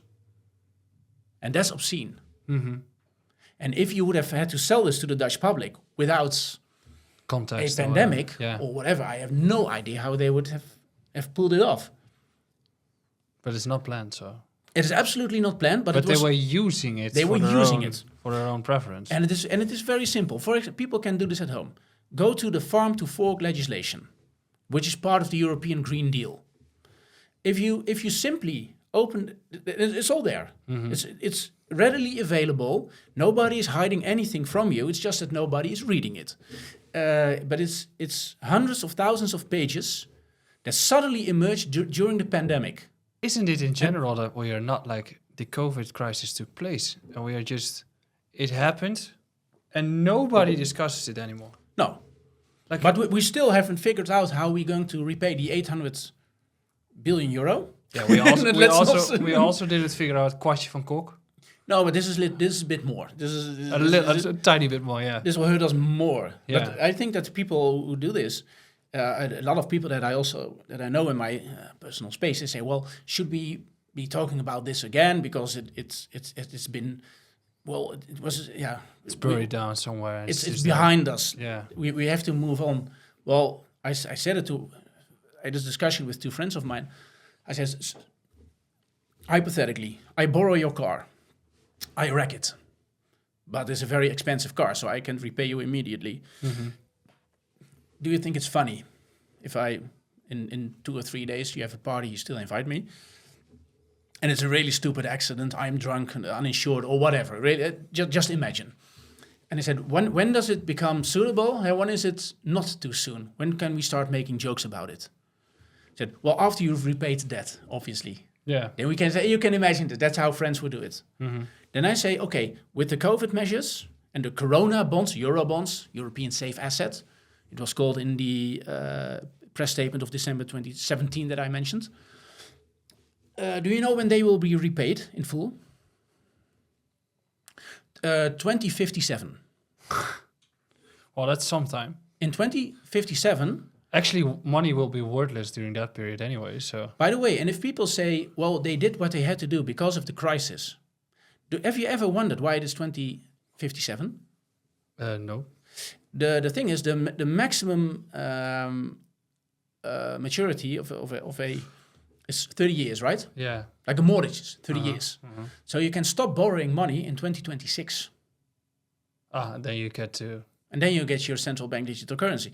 The thing is that the European Commission, they are appointed for a certain period in time, and they have a budget, but they don't correspond with each other. They overlap. Mm-hmm. So in 2019, the summer of 2019, Ursula von der Leyen came up with the digital decade. In 2021, a new multi-annual financial framework would be installed. She already had in mind that she was going for the digital decade. She calls up Mark Rutte and she says, sind wir einverstanden? Mark Rutte, our prime minister, he promised his voters that he would be against Eurobonds, but he obviously lies to his own public. He says, no, that's fine. We'll come up with an excuse, because he always does it. The next multi-annual financial framework would start in 2021. to 2026. So if you want to allow borrowing because of the pandemic in this multi-annual financial framework, the maximum term allowed that you can still borrow money because of the pandemic is until 2026. Yeah. And in 2027, they need to come up with a new multi-annual financial framework. So you need another reason. Now they call it the competitiveness fund. But people that are very pro-government and believe their governments when it comes to everything they did during this pandemic, they should ask themselves this. If you go on a borrowing spree because of the pandemic, and you say, wait a minute, there's a crisis, we should act now, and we have temporary measures with a maximum legal term of 5 years. Why didn't they stop borrowing money because of the pandemic when the pandemic stopped? Because this borrowing has nothing to do with a pandemic. The maximum term allowed to finance the digital decade for the plan until 2030 was 5 years. So in 2025, they will still be issuing COVID-19 bonds, which has nothing to do with It's so weird. yes. That's so weird. And that's the importance of the periods between the day that the European Commission takes its seat, that they start, which is December 1st, and the European election. Because once again, we have the same right now, isn't it? And we have a government in crisis. So we don't have an effective government, and it is going to be very expensive. Because our prime minister, the successor of Mark Rutte, Mr. Schoof, Dick Schoof, as we call him in the Dutch. Yeah. If you want to use your veto, and you want to be backed by a government while using a veto for repeating Corona bonds, for example, because you can see it coming right now. The Corona bonds need to be repeated, but you call them something else. You call them war bonds or competitive climate, gender mainstreaming climate finance, European bonds, whatever. If you want to put a stop to it, it would be smart to do so before the 1st of December. Because then all this regulation will come, and maybe some of the others, France, Germany, they agree. Well, it's a mess in Germany too. If you disagree with something, you should voice your concerns at the moment when these plans are being presented. You can't wait for another year or half a year because you say, well, we have a government in crisis, we have new elections or whatever. It's a party new social contract, as they call themselves. It was a horrible mistake. They've postponed the forming of a new government for months and for months. Actually, because of them, it took like 8 months before they were installed. And at the moment when you have European elections, European Council will appoint the next European president, and that president will present a plan to Parliament. This is what we're going to do in the next 5 years. If you want to stop it, you need to be there right at that particular moment in time. If you wait too long, you're too late. So the Netherlands could better. It's maybe better not to have a government because it will only get disappointing. Now, coming to my question, you are a journalist, analyst. Yeah, a journalist. Something in between. It's very easy. You make this little signs in wood or a copper, or put it on your door, then you're a journalist. Yeah, well, it's like a truth sayer or. Well, let's call it a journalist. Yes, absolutely. But from your standpoint, like you're doing hard work, I would say, reading all those papers, explaining it on this podcast. Now, if you're just in your own shoes, like what are you going to do if you know all of this info? Like if you know that the CBDC is going to come, what is the decision that you're going to make for yourself? Like I'm staying in Europe, I'm going to enjoy life. I'm not going anywhere. Why not? I think that if you would turn your democracy, the value, the function of your democracy, if you would make a score from 0 to 100. And 0 is a concentration camp in, let's say, North Korea, or what you see near Auschwitz is if you say that's absolutely zero, that's a freezing point below the zero lower bound with respect to human rights, and you have your the pinnacle of what you could have reached. And I think the pinnacle of the Western world in this respect was the year 2003, 2004. Really? I think so, yes, because Just after the euro got here. yeah, but now it's getting worse. And if you want to have a euro, you will need some common finance. And if you want common finance, the majority of the Dutch people, they don't want to pay for it, which is impossible. You can't have a euro, a common currency, without a common budget. And our politicians have lied about it. They said, no, we're not going to do that. Like I said, the Corona Fund, it was already agreed upon in 2013. It says so in the text. If you just download the law introducing Corona debt, it mentions that they were allowed to do so since February 2013. So our politicians have always sold us this lie, and then it becomes problematic. Because we have two kinds of prime ministers, especially Rutte. In Brussels, he says, yes, you can tax the hell out of us. And in the Netherlands, he promises, he will say, no, I'm not going to let that happen. And then people vote for him. And to make up for the lie, thank God for him, there was a pandemic. If you, as a final question after this, what would be your advice to anyone at this point? Save your democracy. So don't talk about don't talk about leaving. So stay here and change things from the inside, but technically. Yes, where are you going to go? But voting doesn't help. Well, it still can, because you could still, theoretically speaking, more than theoretically speaking, if you say the lowest point of human rights is zero, we were once at 100%. Maybe now we're at a 90. We're not at zero. It isn't as if all your human rights have been removed from you. You still have possibilities. Declining. But this is the moment it is declining. Your human rights are on it's a slippery slope.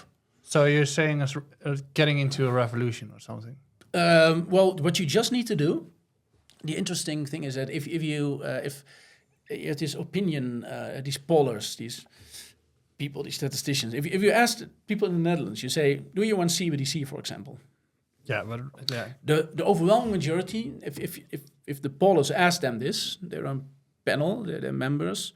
First, they need to explain what CBDC is, which is a problem in itself. Yeah. And then once the people understand, 92% will say no.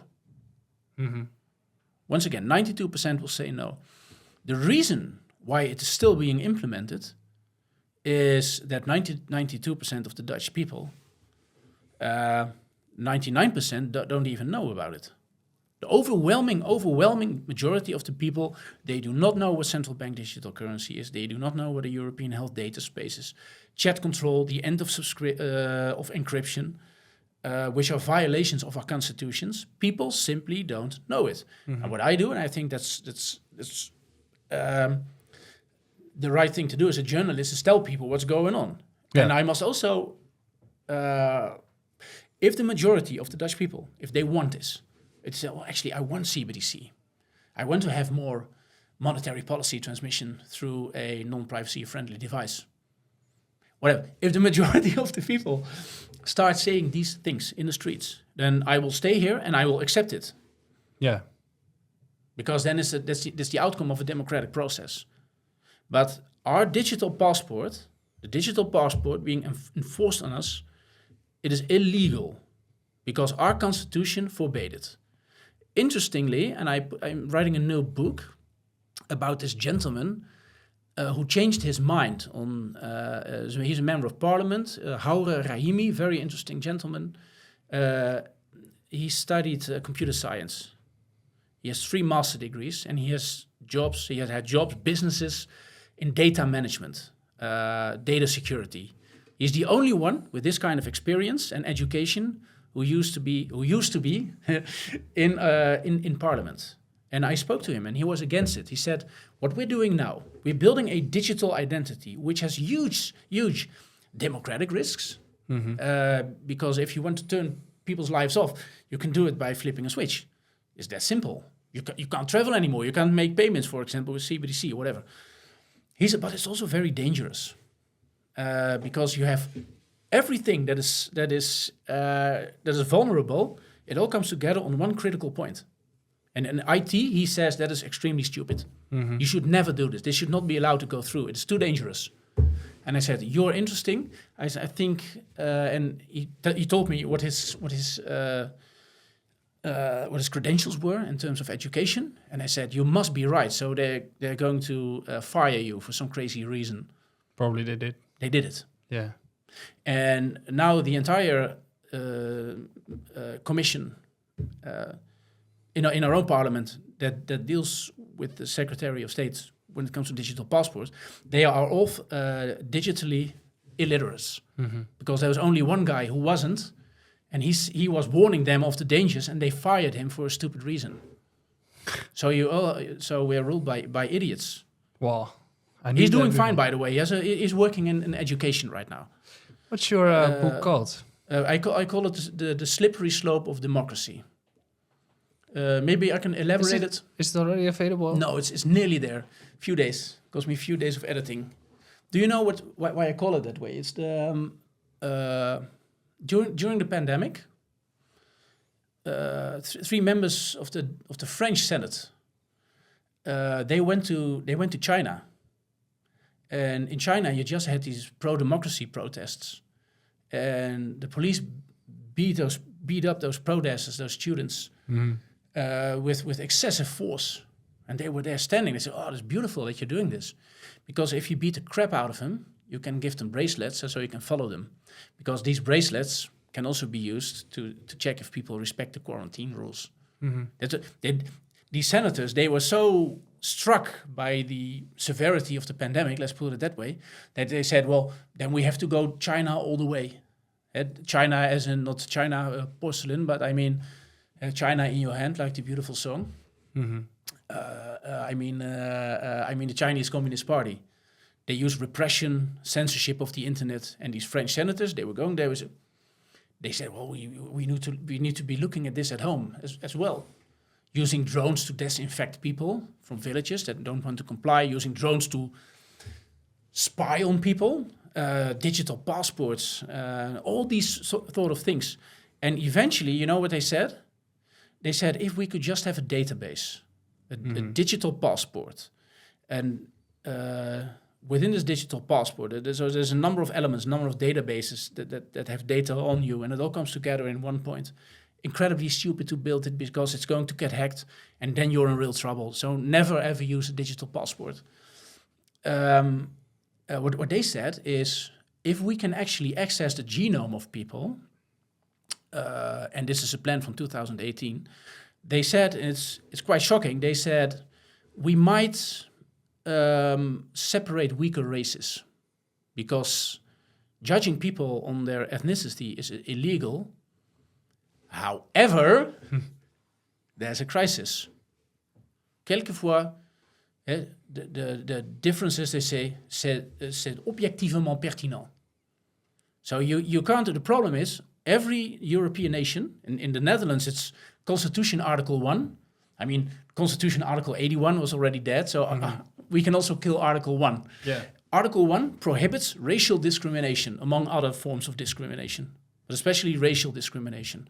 Certain Europeans, like Europeans from ethnic African origin, so our Surinamese people, they are genetically a little bit different because of evolution.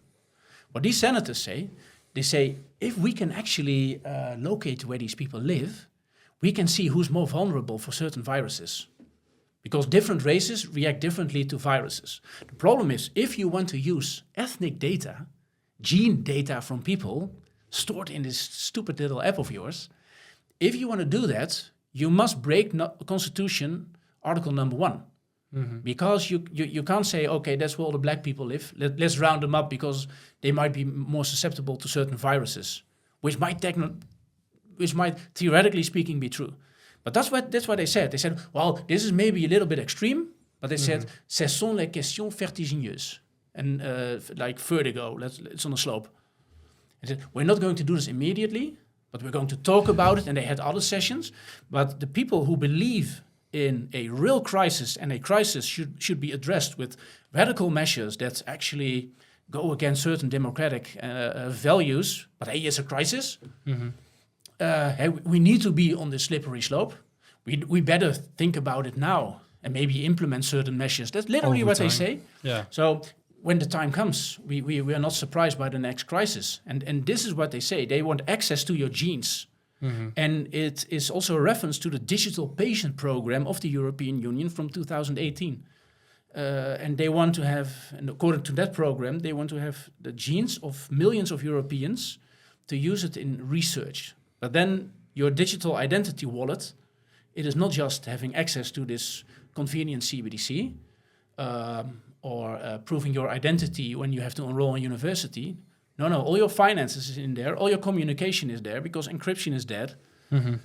We still don't know how we're going to finance it because the Corona Fund repayment hasn't been organized, but let's leave that for a second. And what they also want is to have your genes through your medical records, your genes, access to your genes, to the core you. They want to have that in their digital identity. Those plans actually exist. Yeah. And it is more than a plan. And eventually, and I would say this is something that would give Adolf Hitler something like a little erection. You could theoretically judge people or treat them differently based on their genes and their race. That's how far this can go. That's the danger of this digital identity. So that's where you. But they themselves, those senators. By the way, her name is Guillotine. The senator who wrote it's not a joke. You should look It's her up. funny when names come together when the topic is arriving. And she's yeah. from the Parti Radical. And she says, ce sont les questions vertigineuses. So, Which is? The slippery slope questions. And is what I'm saying is, maybe, so these laws, which would in effect break Article 1 and break the ban on racial discrimination, I'm not saying that these laws are broken already. But they will be. Rather than 100, we're not at a 0, we're at a 90. But people are talking about a slippery slope. Literally, lawmakers are talking about the slippery slope which goes against Article number 1 of our Constitution. What I'm saying is, maybe we should get ourselves some distance between us and that slope. Yeah. That's why I call it democracy on a slope. When is it available? I have to be going. I have to head home and finish it really quick. So Few before days. year's end, or Yes, absolutely. Sure. I hope it before the launch of the new European Commission. all right. Problem is, one short story is that you have all these European laws presented in July 2019. Yeah. And then they get some sort of reference to a virus, which is literally impossible. So the Russian misinformation law and the European law against terrorism, because you can remember that you had these attacks on the boulevard in Nice, all these terrorist attacks on Bataclan, etc. The law that they proposed right there, the security law, is being changed over and over and over again. Then there was a pandemic, and then the security was because of the pandemic, more children are at harm's risk, etc., which is not true.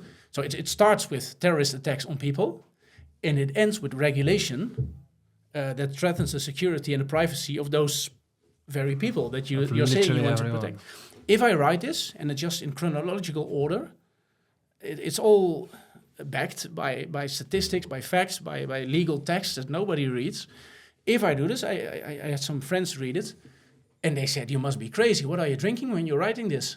Nothing. I said, "Nothing, because it's a heap of words. You go from terrorism to ending encryption." I said, "But that's not my fault." No. So at a certain moment in the middle of the book, I'm starting to apologize to my reader. I said, "Sorry if I'm trying to connect all these dots, but I'm not doing this." So I'm over that now. It's all finished. I have to just wrap up this particular part. Yeah. Because otherwise, people might accuse me of mixing up things. But it is our European Commission that does this. All right. I'm innocent. Well, we'll see in a few years. No, thank you very much for being here. I'm quite sure in a year time or in 2 years, we're going to be sitting here Oh, or in absolutely. a new office talking about everything that's been happening, especially regarding CBDCs. Very helpful, very insightful. Where can we find you? You just go to just Google Arno Wellens. Twitter, Twitter, or Substack. your YouTube channel that you're having, Current ratio. which is Dutch. But as far as I know, you're we're looking going to we're going to yes. Eventually, we'll have. That's our ambition. The current ratio, weekly broadcast, maybe daily. Eventually, it will be the new CNN, Figaro, whatever. the new Alex Jones. Tagesschau, yeah. And I have this mustache. Hello, this is Arno Wellens. Well, Tagesschau. thank you very That- much that- for that's being. my ambition. Yeah, it's time to cut it off, I guess. But Yes, don't go anywhere. Stay here. Fix your democracy. That's a You're good not at one. a 0. You are at a 90, and you And were at it's a in our 100, and hands. you can go back to 100. all right, thank you very much.